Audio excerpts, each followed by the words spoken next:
Hey everyone, I'm Denise Salcedo. Welcome back to the channel. I am very stoked to introduce to you my guest for today. He is none other than NXT Superstar Bronson Reed. What's up? Hey, how are you? Thank you for having me on the show.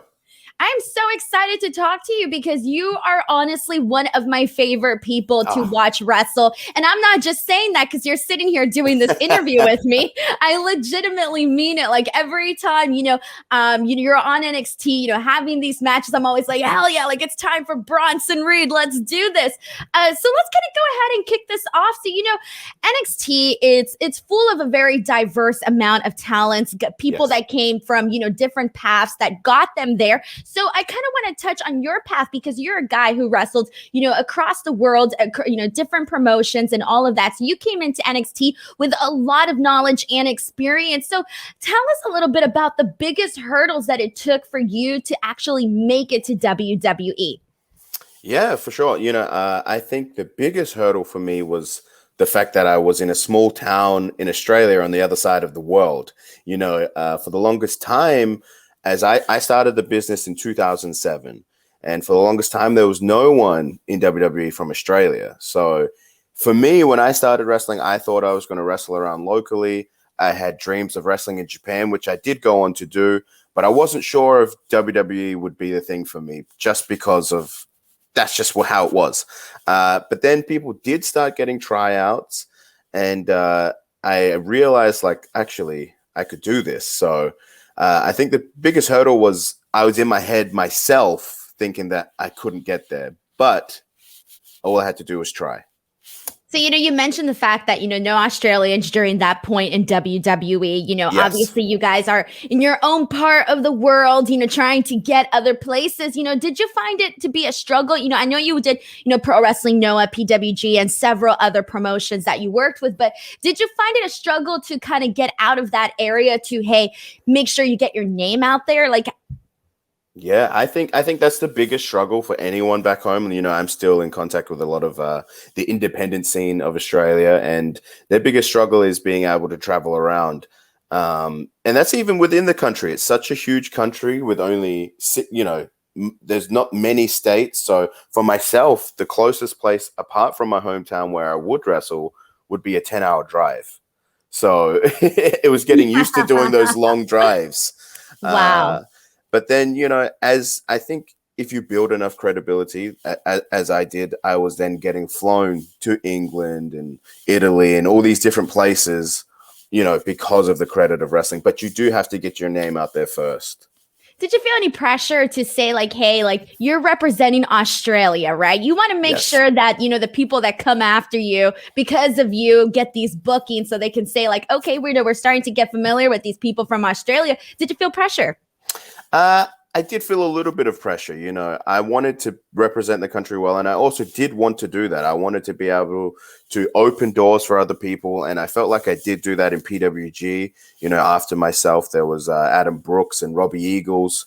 Robbie Eagles, who is doing great at the moment in New Japan. And I wanted to, open the doors for the world to see more Australian talent.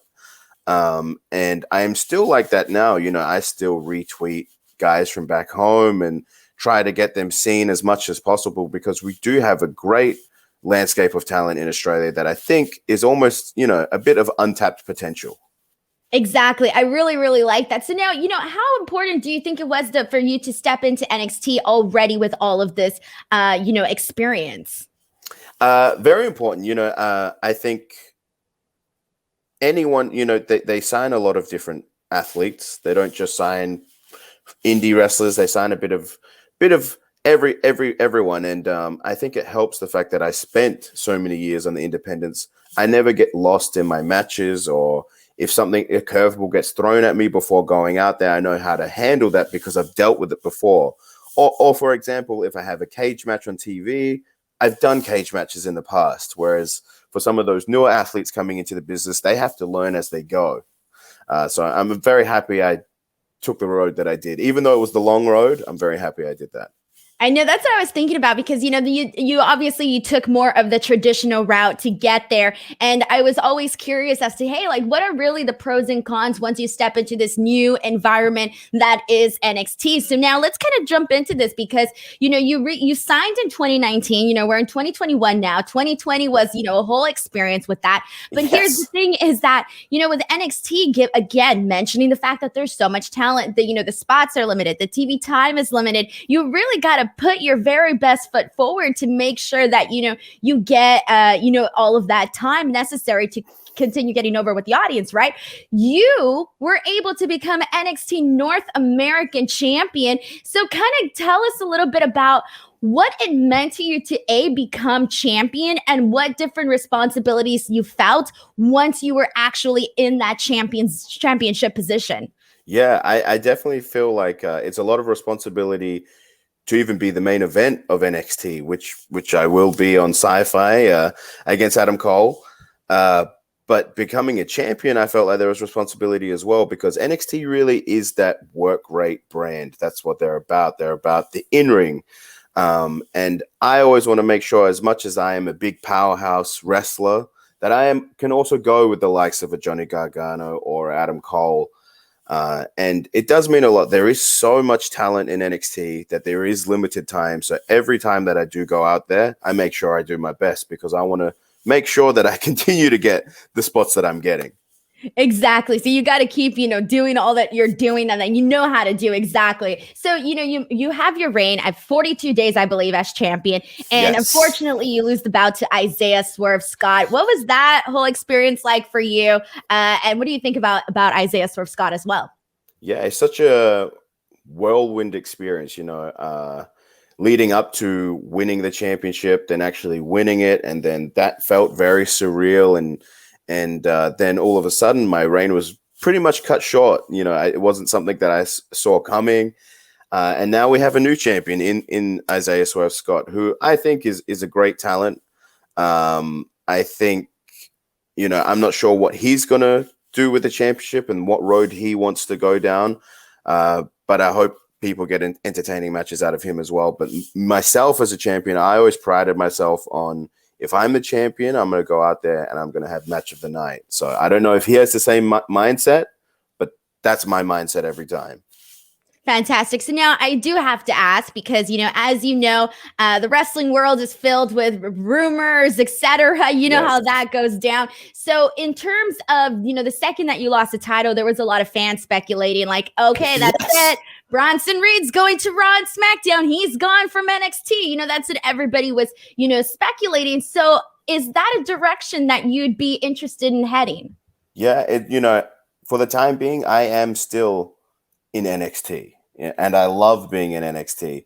And I knew when I lost that belt, I knew straight away, everyone on Twitter, Instagram, I knew that was going to be what everyone thought because I'm like, okay, that makes sense. That's what people will think.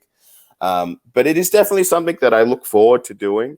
I look forward to doing more with NXT, but at the same time, as a kid growing up as such a big fan, I want to be on Royal Rumble. I want to be on SummerSlam. I want to have my WrestleMania moment. So to be able to do that, you have to be on a Raw or SmackDown. Exactly. The dream is the dream, right? Like having those specific moments, I think no matter what are always going to be on your bucket list. So with that, I still have to ask you because, speaking of SmackDown as well, you did publish a tweet recently in regards to Roman Reigns and the Usos. So I would quote, you tweeted, Bloodline should get someone to get that intercontinental strap. First and foremost, is that something that if you were to head on over to SmackDown, would you like to align yourself with Roman Reigns and the Usos? Or am I fantasy booking here? Well, I think a lot of people online fantasy book that. So I just like to feed their ego a little bit. Stir the pot a little bit. And stir the pot a little bit. But I would not be against aligning myself with those guys. I've met them. They're someone I think I could definitely work with. But at the same time, I wouldn't be against fighting those guys as well. Okay. So now let's kind of go back to NXT because you have a major matchup, which you mentioned earlier, coming this week on SYFY, since NXT will be airing on SYFY and not the USA Network this week. But you have a match against one of the most respected guys on the NXT brand, and that is Adam Cole. So first and foremost, what would it mean to you? What does this match mean to you? And what would it mean to you to get a victory over Adam Cole? This match is something that I think not only myself, but I think the fans wanted as well. You know, when it was announced, there was a big buzz online, and it's sort of a clash. You know, we've brushed shoulders backstage before, but we've never done it in the ring. So it's definitely a clash of styles as well. Myself and Adam Cole wrestle very differently, and he is seen as, you know, NXT's top star. I believe. I think he's the number one guy for NXT, and for me to be in there with him means that I'm up there with him. I'm that main event caliber, but to beat him would definitely cement me as one of NXT's best. Amazing. I can't wait for that match, especially because I think that you guys are both going to bring something so different that is going to mesh well together once you actually see it in the ring. So that's very exciting. So now, before we go ahead and move on to our last portion of the interview, I do want to kind of get your ideas. I know you mentioned a little bit about your, wanting to be in the Royal Rumble, having your WrestleMania moment, but what are some of your other goals in NXT and WWE, and even some of your dream opponents? For NXT, I definitely would love to become the NXT champion. That's definitely something on my list. You know, I ticked off the North American Championship. Now I want to tick off the NXT Championship. Bucket list stuff, obviously, for WWE, I want to be on a WrestleMania. I want to win titles for WWE, whether it's Intercontinental title. And I think everyone has dreams of becoming WWE champion. You know, that has to be in the back of your mind, especially if you're in WWE. And as for dream opponents, I think there's someone that everyone wants to see me wrestle, as well as myself, as I was a big fan of him as a teenager. I think you got a figure behind you of him. And yes, that's Samoa I do. Joe. Yes, I do. I was like, right here. And I was going to ask you because obviously, he's back on NXT. So I guess, give us your thoughts. And I like how you spotted the figure. That's it. Your mind is set. Your mind is set. Yeah. As a teenager, so as younger, I was a big wrestling fan of, the Attitude Era. But then as a teenager, I sort of discovered the independent scene. And those two behind you, CM Punk and Samoa Joe, were my two favorites. And they sort of shaped my teenage years. So then all these years down the line, and now I'm in the same locker room as Samoa Joe, I feel like it's just inevitable. It's fate that me and him are going to wrestle in that ring at some stage. And it's something that I've wanted for years as a fan, to then becoming a wrestler. If it happens, I think you're going to see fireworks. Oh my God, I will tell you this much already. That is something that I would definitely be excited for. And I know plenty of people would be excited for. That's it. I'm officially going to have, you officially got my hopes up. Let's just leave it at that. Yeah. Bronson, I want to thank you so much for coming on here to chat with me. I cannot wait to watch your match against Adam Cole on the SYFY network this coming week on NXT.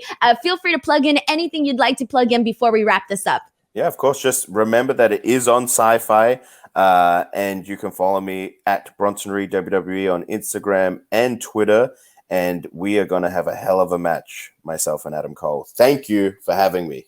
Thank you so much. All right, everybody, I'm going to go ahead and post all of the links in the description box below. Do not forget to give this video a like, subscribe to the channel. And until next time, I'm Denise Salcedo. This is Bronson Reed, and we'll see you guys next time. Bye, everybody. Thanks for watching, everyone. Don't miss Adam Cole versus Bronson Reed this Tuesday at 8/7 Central on the SYFY channel. Before you go, do not forget to give this video a like, subscribe to the YouTube channel for more, and make sure to check out thesportster.com for all of the latest in pro wrestling news.